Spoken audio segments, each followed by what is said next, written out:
안녕하세요. 여러분이 보내주신 소중한 자료 속 지식과 통찰을 함께 찾아 떠나는 딥다이브입니다. 오늘은 손동원 박사님의 신학 논문을 좀 깊게 들여다볼 건데요. 하나님 앞에서 한 약속, 그러니까 서원을 어겼을 때 구약과 신약에서는 이걸 어떻게 보고 있고 또 어떤 결과가 따랐는지 그 의미를 파헤쳐 보겠습니다. 네, 이 논문이 흥미로운데 구약의 아간 이야기하고 또 신약의 아나니아, 삽비라 부부 이야기를 아주 중요하게 다루고 있어요.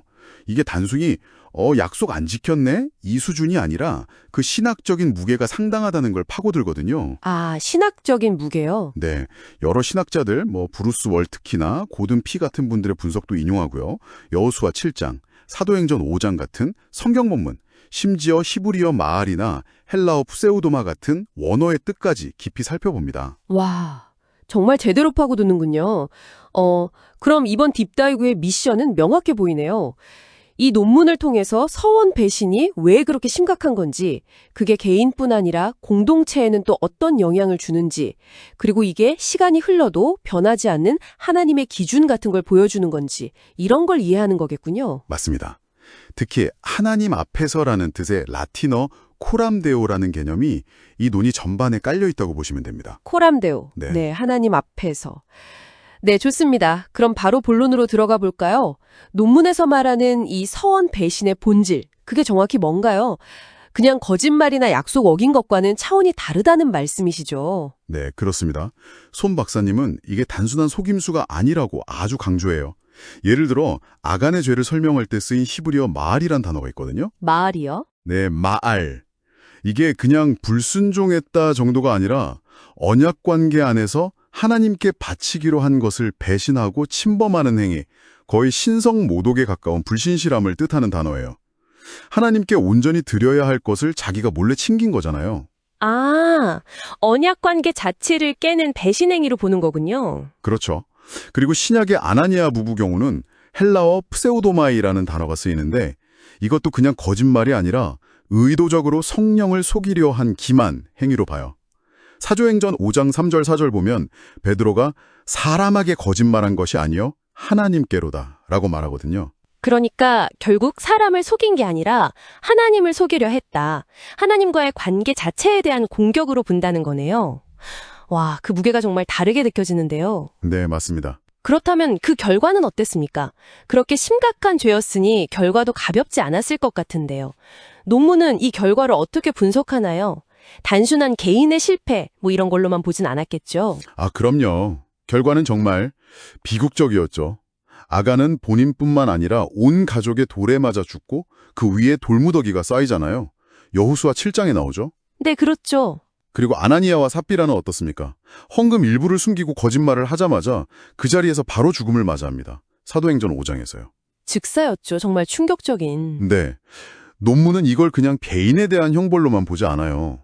이게 공동체 전체의 거룩함과 직결된 문제였다는 점을 지적합니다. 예를 들어 아간의 죄 때문에 이스라엘 전체가 아이성 전투에서 패배하잖아요. 아, 맞아요. 연대 책임 같은 거네요. 교회와 이 일을 듣는 사람들이 다 크게 두려워하니라. 이렇게 기록되어 있어요. 이 두려움이라는 헬라어가 포보스인데 이게 그냥 놀람 정도가 아니라 하나님에 대한 경외심과 함께 죄에 대한 심각성을 깨닫게 하는 그런 큰 두려움이었던 거죠. 한 사람의 숨겨진 죄가 공동체 전체의 운명이나 영적 분위기에까지 영향을 미친다. 와, 이거 정말 생각보다 파장이 큰데요? 네, 공동체적 책임이라는 관점을 강조하는 거죠. 근데 좀 흥미로운 게 아가는 구약시대 사람이고 아나니아 부부는 신약시대, 그러니까 교회가 시작될 때 사람들이잖아요. 시대가 꽤 다른데도 비슷한 패턴의 엄중한 심판이 나타났다는 점이 눈에 띄네요. 이 부분에 대해서도 논문에서 다루나요? 구약과 신약의 연속성 같은 거요? 네, 바로 그 점이 이 논문의 아주 중요한 포인트 중 하나입니다. 손 박사님은 이 두 사건이 하나님의 거룩하심과 진실하심에 대한 기준이 구약시대나 신약시대나 변하지 않았다고 분석해요. 아, 기준이 동일하다? 네, R.C. 스프롤 같은 신학자의 견해를 빌려서 설명하는데요.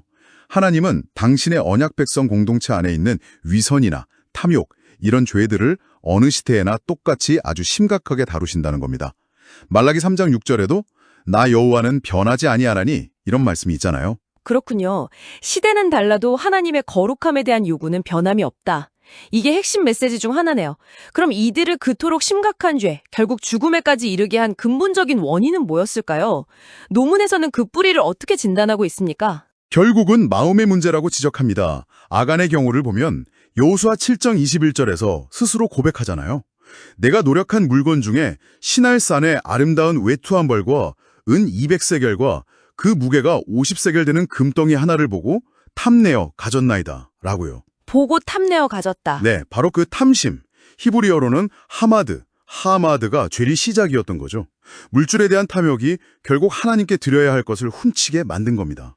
탐심이 문제였군요. 아나니아 부부는요? 아나니아 부부는 조금 다른 양상인데요. 이들은 밭을 판 돈의 일부를 감추고 마치 전부를 바친 것처럼 행동했죠.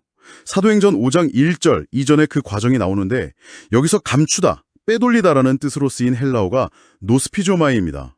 논문에서는 이걸 단순히 돈 욕심이라기보다는 다른 사람들이 헌신하는 걸 보고 자신들도 인정받고 칭찬받고 싶어하는 위선에서 비롯된 행동으로 분석해요.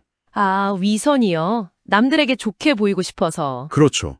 결국 하나님은 겉으로 드러난 행동, 그 액수 이런 걸 보시는 게 아니라 그 마음의 중심, 히브리어로 레브라고 하죠. 그 마음을 보신다는 걸 아주 명확하게 보여주는 사례들이라고 할 수 있습니다. 결국 탐심과 위선이라는 이 마음의 문제가 모든 일의 근원이었다는 거네요.